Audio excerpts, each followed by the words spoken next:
निर्जला एकादशी का व्रत ज्येष्ठ मास के शुक्ल पक्ष की एकादशी तिथि को रखा जाता है। भगवान विष्णु को निर्जला एकादशी इतनी प्रिय है कि साल भर में आने वाली सभी एकादशियों के बराबर का पुण्यफल निर्जला एकादशी का व्रत रखने पर मिलता है। जो भी भक्त पूरे विधि विधान के साथ निर्जला एकादशी का व्रत रखते हैं और निर्जला एकादशी व्रत कथा का पाठ करते हैं, उन्हें बैकुंठ लोक में जगह मिलती है। ऐसे में विस्तार से पढ़िए निर्जला एकादशी व्रत कथा। युधिष्ठिर ने कहा, हे जनार्दन, आपने अपरा एकादशी का महात्म्य सुनाया, अब कृपया ज्येष्ठ शुक्ल पक्ष की एकादशी का वर्णन करें। भगवान श्री कृष्ण बोले, हे राजन, इसका वर्णन सत्यवती पुत्र वेदव्यास जी करेंगे, क्योंकि वे सभी शास्त्रों के ज्ञाता और वेदों में पारंगत हैं। तब वेदव्यास जी ने कहा, दोनों पक्षों की एकादशी को भोजन नहीं करना चाहिए। द्वादशी के दिन स्नान आदि कर भगवान केशव की पूजा करके नित्य कर्मों से निवृत्त होकर पहले ब्राह्मणों को भोजन कराएं, फिर स्वयं भोजन करें। जन्ना शौच और मरना शौच में भी एकादशी को भोजन नहीं करना चाहिए। पितामह, मेरी बात ध्यान से सुनिए।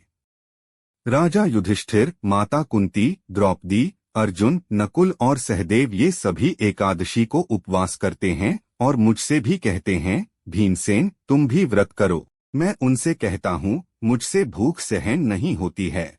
यह सुनकर व्यास जी ने कहा, यदि तुम्हें स्वर्ग प्राप्त करना है और नरक से बचना है तो दोनों पक्षों की एकादशी को उपवास करो।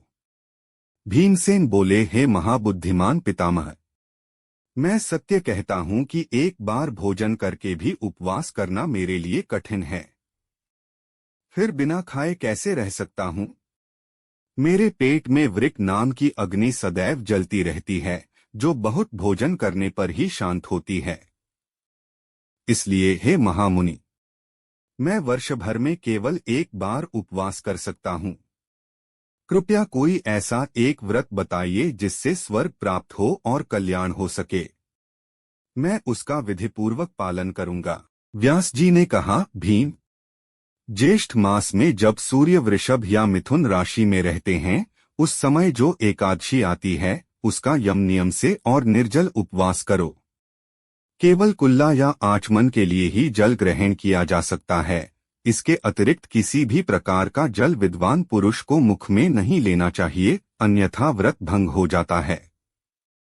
एकादशी को सूर्योदय से लेकर अगले दिन के सूर्योदय तक मनुष्य को जल का भी त्याग करना चाहिए, तभी यह व्रत पूर्ण होता है। द्वादशी को प्रातः स्नान करके विधिपूर्वक ब्राह्मणों को जल और सुवर्ण का दान करना चाहिए। इसके पश्चात जितेंद्रिय पुरुष ब्राह्मणों के साथ स्वयं भोजन करें। वर्ष भर में जितनी भी एकादशियां आती हैं, उनका जो पुण्य फल होता है वह सब केवल निर्जला एकादशी के व्रत से प्राप्त हो जाता है, इसमें तनिक भी संदेह नहीं है।